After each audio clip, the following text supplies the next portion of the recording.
The quantum sensor array aboard the ESS Hyperion lit up like a supernova, startling Lieutenant Commander Riya Patel from her routine system check. The reading was unlike anything she'd seen in her 15 years of deep space exploration, a massive energy surge that seemed to defy the laws of physics themselves. "Captain Winters," she called out, her fingers dancing across the holographic interface, "I'm detecting some highly unusual quantum signatures from Sector 7 Gamma." Captain James Winters, a veteran of the Earth Space Corps with silver-streaked black hair and eyes that had seen the depths of space, moved to her station with practiced grace. The Hyperion had been mapping quantum anomalies in this unexplored sector for months, but this was different. "Analysis?" he asked, studying the cascading data streams. "The signature suggests a ship, sir," Riya responded, "but its configuration is completely alien to our databases." "And it appears to be."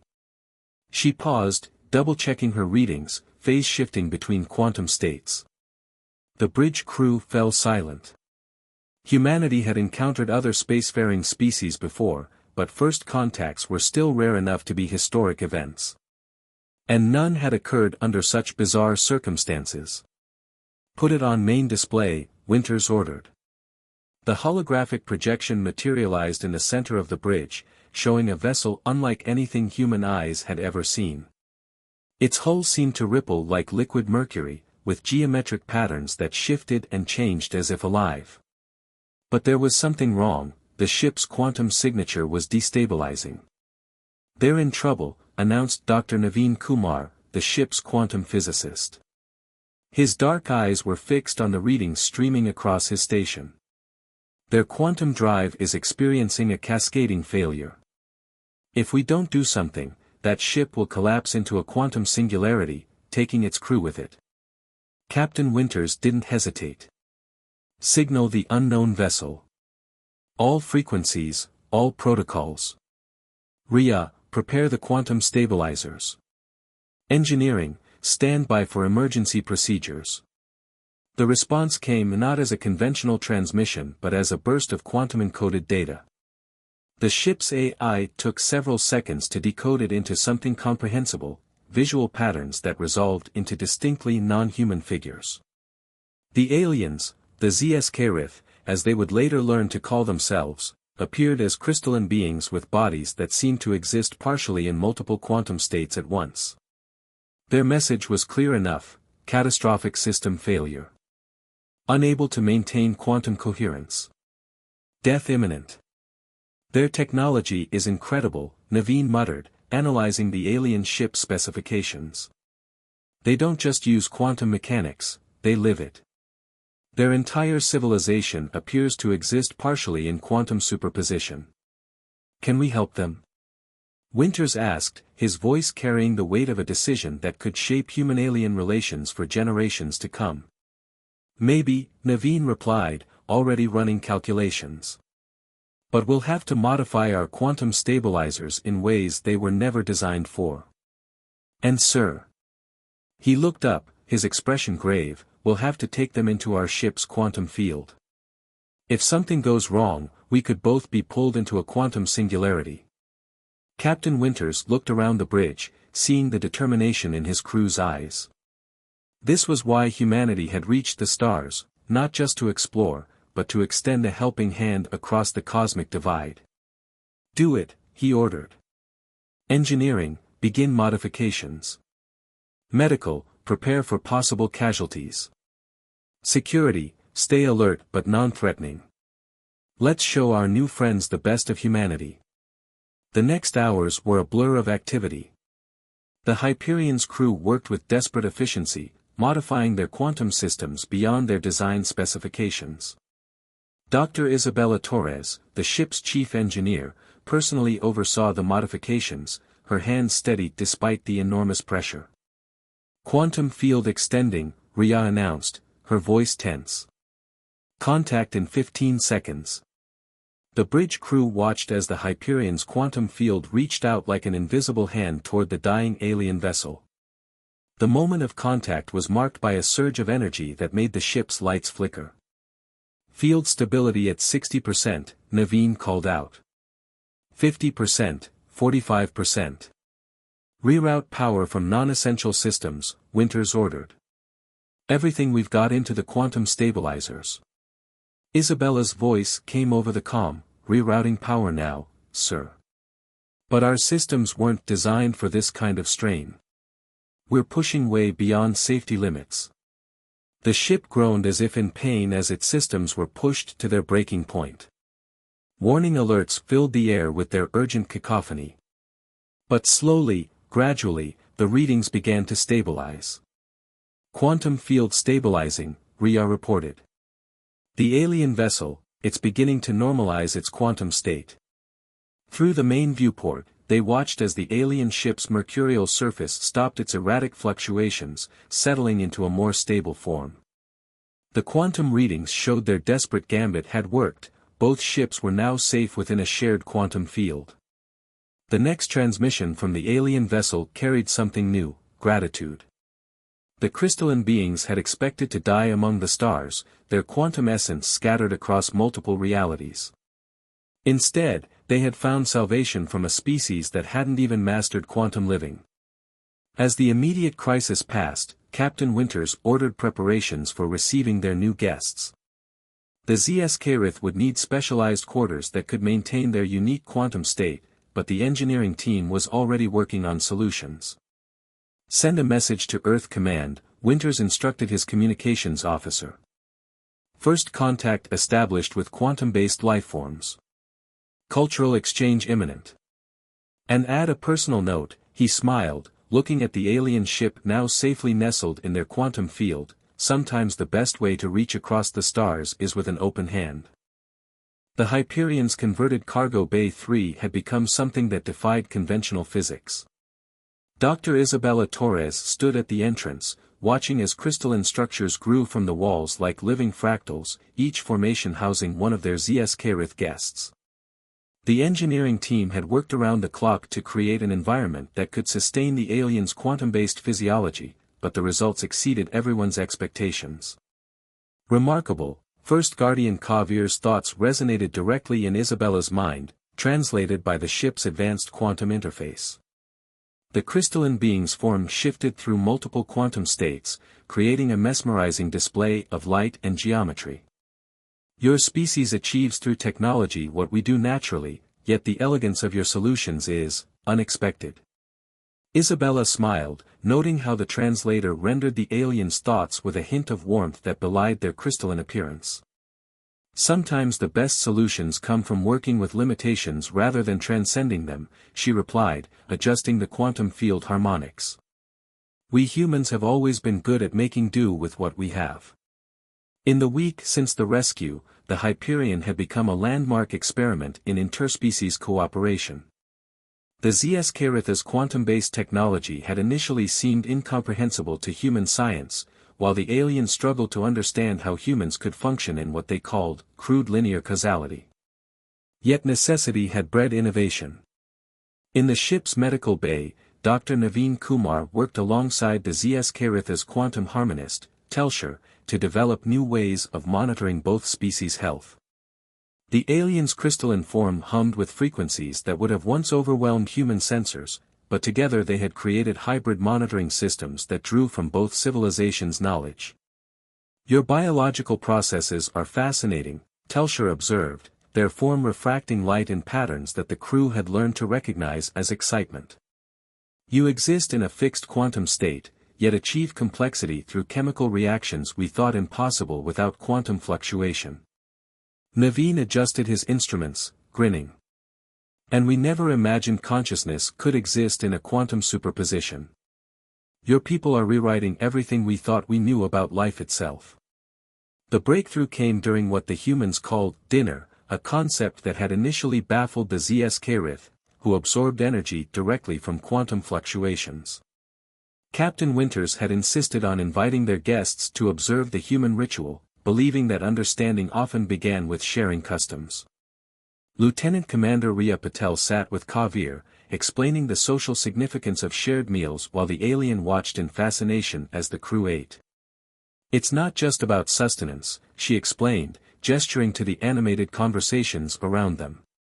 It's about connection, community. Like quantum entanglement, Kavir mused, their forms shifting thoughtfully. Different particles linked across space and time, affecting each other's state through invisible bonds. The comparison sparked something in Ria's mind. She quickly called over Naveen and Isabella. "What if we're thinking about our differences all wrong?" she asked, excitement building in her voice. "We've been trying to adapt our technologies to each other, but what if we looked at the underlying principles instead?" The next few days saw an explosion of collaborative innovation. The ZSK-Ritha's understanding of quantum states helped humans refine their stabilizer technology, while human insights into biological systems helped the aliens develop new ways to interact with non-quantum matter. The cargo bay became a laboratory where two fundamentally different approaches to existence found common ground.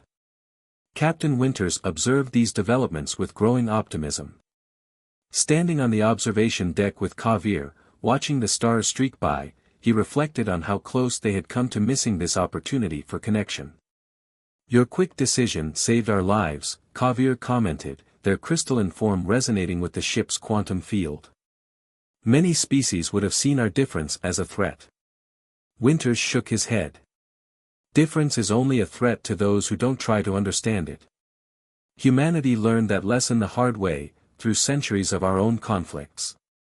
When we reached the stars, we promised ourselves we'd do better." The conversation was interrupted by an urgent call from engineering. Isabella's voice carried a mix of excitement and concern. "Captain, First Guardian, you need to see this. We've discovered something about the quantum anomaly that caused the ZSK-Ritha's ship to malfunction. It's not natural." In the engineering lab, holographic displays showed complex quantum readings that painted a disturbing picture. The anomaly that had nearly destroyed the alien vessel wasn't a random phenomenon, it showed signs of deliberate manipulation. "These patterns," Telsher indicated, their crystalline form vibrating with concern, "they bear similarities to ancient warnings in our archives. Stories of beings who weaponized quantum mechanics itself." The humans and ZSK-Rith gathered around the displays, their earlier celebrations forgotten as they faced this new revelation. The very forces that had brought them together might be part of something far more dangerous, and their newfound alliance would soon be tested in ways neither species could have anticipated. As the implications sank in, Captain Winters exchanged glances with Kavir. The bond of trust they had built would now face its greatest challenge. Yet somehow, standing together in that lab, both leaders felt a strange confidence. They had already proven that their differences could become strengths. Perhaps that would be enough to face whatever waited for them in the quantum depths of space. The holographic display in the Hyperion's main conference room painted the darkness of space in shades of quantum probability. First Guardian Kavir's crystalline form cast prismatic patterns across the walls as they explained the ancient warnings from their archives. Captain Winters and his senior staff listened intently, their expressions growing more serious with each revelation. They were called the quantum architects. Kavir's thoughts resonated through the translator. A species that evolved in the spaces between realities. Our ancestors encountered them during our early explorations, millennia ago. They saw all other life forms as contaminants in their quantum playground. Dr. Naveen Kumar leaned forward, his dark eyes reflecting the holographic patterns. The anomaly patterns matched their technology. Not exactly, Telsher interjected, their crystalline structure pulsing with urgency. The signatures are more advanced, evolved. If the architects have returned, they've grown far more dangerous than our historical records suggest. Lieutenant Commander Riya Patel pulled up the sensor logs from their encounter with the ZSK-Rith ship. The attack pattern wasn't random. Look at these probability curves, it was testing responses, learning. Whatever created this anomaly, it was studying your quantum technology. The revelation sent a chill through both human and ZSK-Rith crew members. Isabella Torres, who had been analyzing the engineering data, spoke up. "They weren't trying to destroy you," she said, looking at Kavir. "They were trying to force your quantum systems to reveal their operating principles." "A reconnaissance by torture," Captain Winters muttered, his jaw tightening. And now they have data on both our technologies working together. The next few hours saw the conference room transform into a war council of sorts, though neither humans nor Zscarith liked that term. They preferred to think of it as a survival summit. The quantum architect's technology operated on principles that made conventional defense strategies useless. They didn't just manipulate space, they manipulated probability itself. Our quantum stabilizers won't hold against a direct attack, Isabella explained, projecting simulation after simulation that all ended in failure. Even with the Zscaritha's improvements, we're like children playing with toys compared to their technology. But Kavir's crystalline form suddenly brightened, refracting light in what the humans had learned to recognize as inspiration. Perhaps that is exactly what will save us. You humans, you approach quantum mechanics as something to be controlled, contained. We Zscarith live within it, flow with it. But the architects, they dominate it. Naveen caught on first, his eyes widening. Of course. They're so advanced, they'd never expect a primitive solution. What if we combined our approaches in a way they'd never anticipate? The plan that emerged over the next few hours was either brilliant or desperate, possibly both. The humans' crude technology and the Zscaritha's quantum nature would be merged in ways neither species had imagined possible. They would turn their greatest weaknesses into weapons. In engineering, Isabella and Telsher worked to modify the ship's quantum stabilizers. Instead of fighting quantum fluctuations, they would amplify them in controlled bursts. The Hyperion itself would become a quantum lens, focusing and redirecting the very forces the architects used as weapons. It's like quantum judo, Rhea explained to Captain Winters as they reviewed the modifications. Using the enemy's strength against them. The more they try to manipulate quantum states, the more energy we'll have to work with. But the true breakthrough came from an unexpected source. Lieutenant Maria Rodriguez, a junior engineer who had been quietly observing the preparations, suddenly spoke up. What if we added randomness? All eyes turned to her, and she continued with growing confidence. The architects master quantum mechanics through perfect calculation. They see probability as something to be controlled. But true randomness, the kind that comes from human choice and free will, that might be something their calculations can't handle. The idea sparked a flurry of activity. The Zscarith were fascinated by the concept of truly unpredictable human decision-making. Their own consciousness, tied to quantum states, followed patterns that could theoretically be calculated. But human consciousness, emerging from the chaotic interactions of billions of neurons, added an element of genuine uncertainty to the equation. As they worked to implement these ideas, the Hyperion detected the first signs of the architect's return. Quantum distortions began appearing throughout the sector, like ripples in the fabric of reality itself. The enemy was coming, and they were hunting. Captain Winters stood on his bridge, watching the sensor readings with Kavir at his side. The Zscarith leader's crystalline form pulsed in harmony with the ship's modified quantum field, a visible symbol of their unprecedented alliance. Your species continues to surprise us, Kavir communicated. You face forces you barely understand, yet you adapt, innovate. You find strength in what we thought were limitations. Winters smiled grimly. That's humanity for you. We're too stubborn to accept limitations, too curious to stop trying, and too compassionate to abandon allies. Let's hope that's enough. The quantum distortions were growing stronger. Soon, they would face an enemy that had terrorized the galaxy since before humans had mastered fire.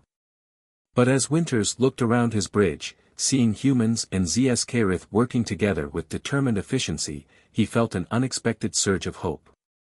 Sometimes the greatest advances came not from superior technology, but from the simple willingness to join hands across the divide of species and reach for something greater together. The first attack came without warning. Reality itself seemed to shudder as the quantum architects made their presence known.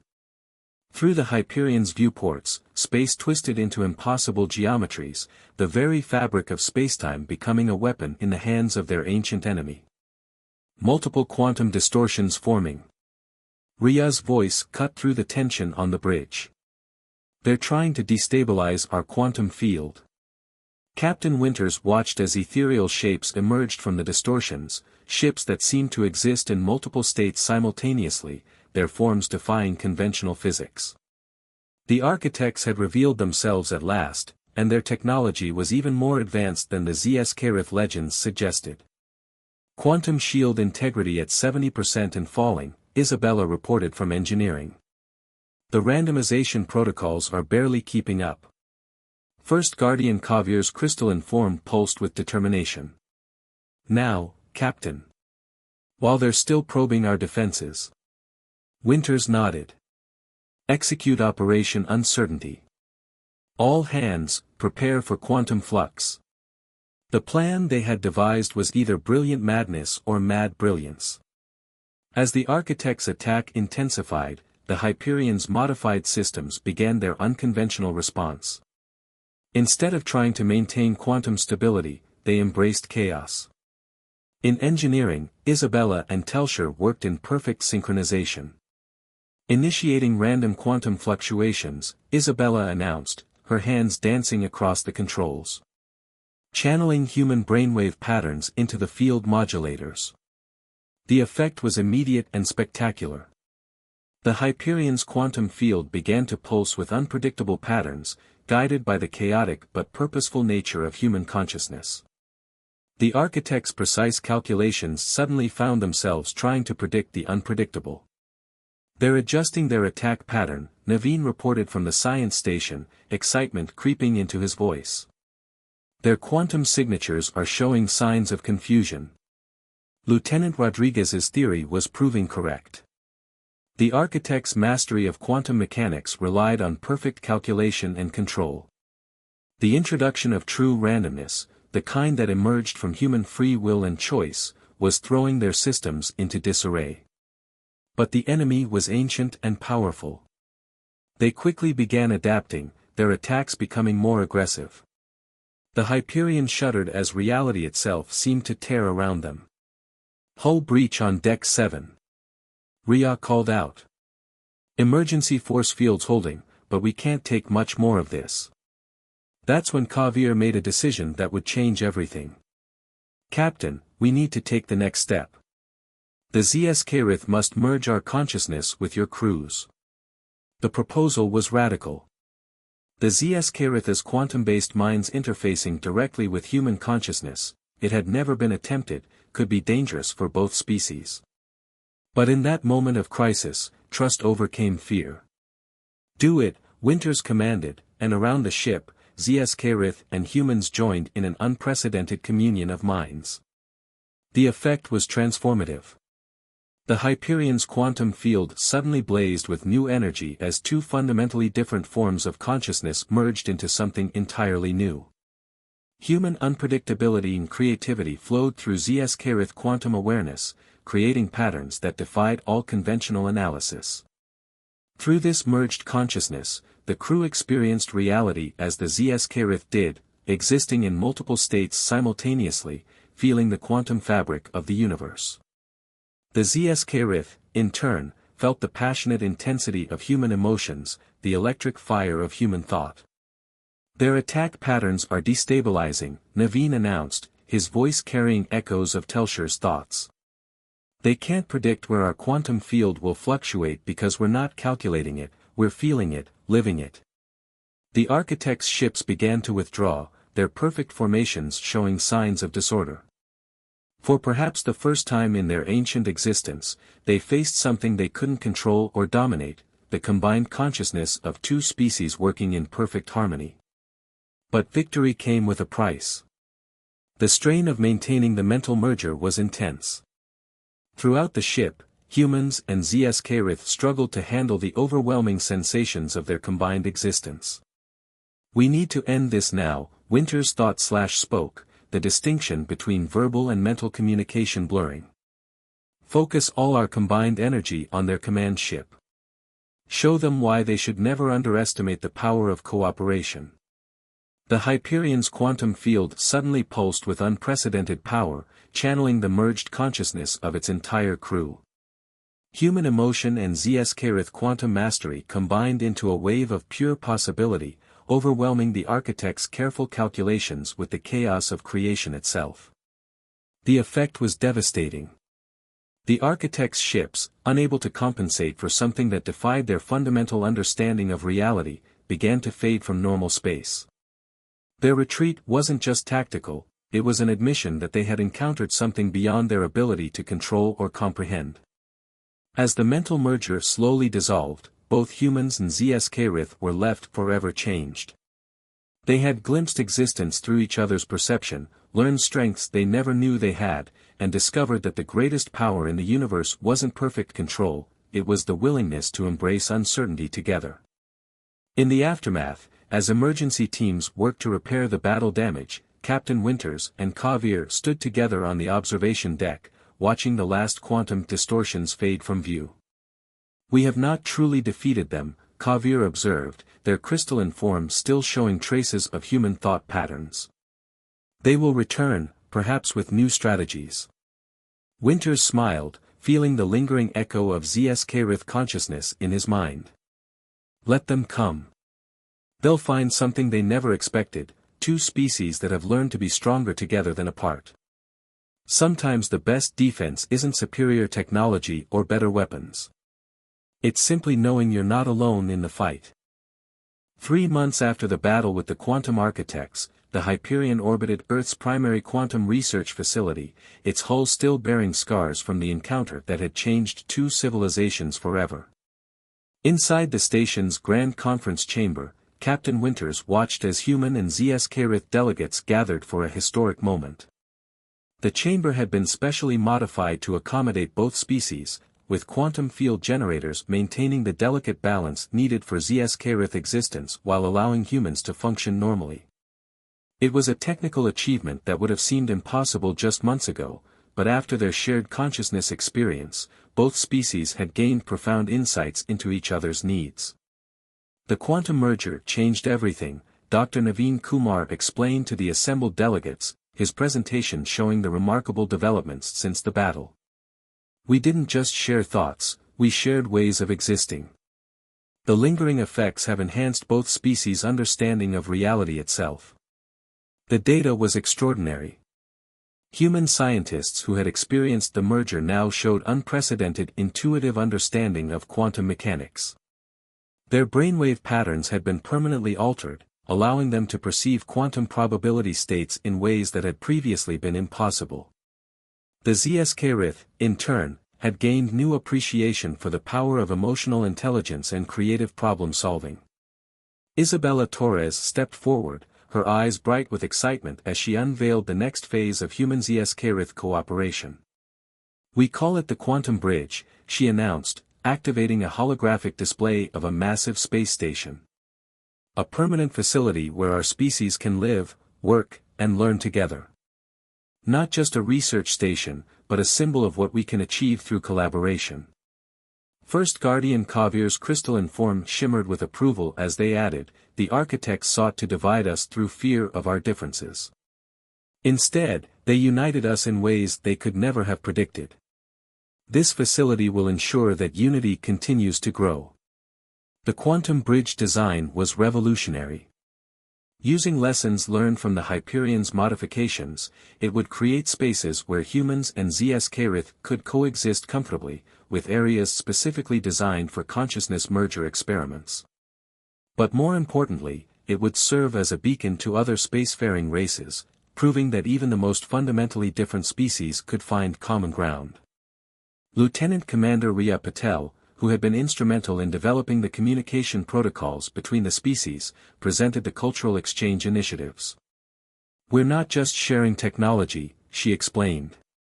"We're sharing ways of thinking, of solving problems, of seeing the universe. Every day, we're discovering new benefits of our collaboration." The medical implications alone were staggering. The Zscarith's quantum-based healing techniques, combined with human medical knowledge, had opened new frontiers in treatment possibilities. Dr. Maria Rodriguez demonstrated how quantum field therapy could accelerate human healing, while human emotional support techniques were helping Zscairith recover from quantum trauma. But perhaps the most profound changes were philosophical. The human concept of creativity, of imagination unconstrained by pure logic, had deeply impacted Zscairith society. Meanwhile, human scientists were beginning to approach research with a new appreciation for quantum interconnectedness, leading to breakthroughs in multiple fields. "We stand at a turning point," Captain Winters addressed the assembly, his voice carrying the weight of experience. "The quantum architects thought they could exploit our differences. Instead, they taught us that our greatest strength lies in combining those differences. Every challenge we've faced since the merger has proven that two viewpoints are better than one." The evidence supported his words. Joint human Zscairith research teams had already developed new defensive systems against quantum-based weapons. More importantly, they had created early warning networks that would alert both civilizations to any future architect incursions. The enemy's greatest weapon, the fear of the unknown, had been transformed into a catalyst for unprecedented cooperation. As the conference concluded, Winters and Kavir stood together in the observation dome, watching Earth rotate below while distant stars beckoned. The view was different for each of them. Winters saw it through human eyes, while Kavir perceived the quantum probability streams that permeated space. Yet somehow, after their shared experiences, they could appreciate both perspectives. "There is an old human saying," Winters mused, "the whole is greater than the sum of its parts. I never fully understood it until now." Kavir's crystalline form resonated with agreement. "And we have a similar concept, the idea that quantum entanglement creates connections that transcend individual particles. Perhaps our species were destined to find each other, to show the galaxy a new way forward." The Hyperion would soon depart on a new mission, its crew now permanently mixed with both species. They would explore the galaxy not just as allies, but as pioneers of a new form of cooperation. The ship had been refitted with advanced quantum technology, while the Zscairith had adopted human-inspired innovations in their own vessels. But the true legacy of their encounter wasn't in the technology they'd developed or the battles they'd won. It was in the realization that the universe's greatest mysteries could only be solved by combining different ways of thinking, of being, of existing. The quantum architects had sought to enforce their vision of perfection on reality. In doing so, they had inadvertently helped create something far more perfect, a partnership that proved diversity wasn't just beneficial, it was essential for the evolution of all species. As the first construction ships began assembling the quantum bridge, Winters reflected that their adventure hadn't really ended, it had only begun. Somewhere out there, the architects were probably planning their return. But when they did come back, they would find something they had never encountered in all their ancient existence, two civilizations that had learned to be stronger together, not despite their differences, but because of them.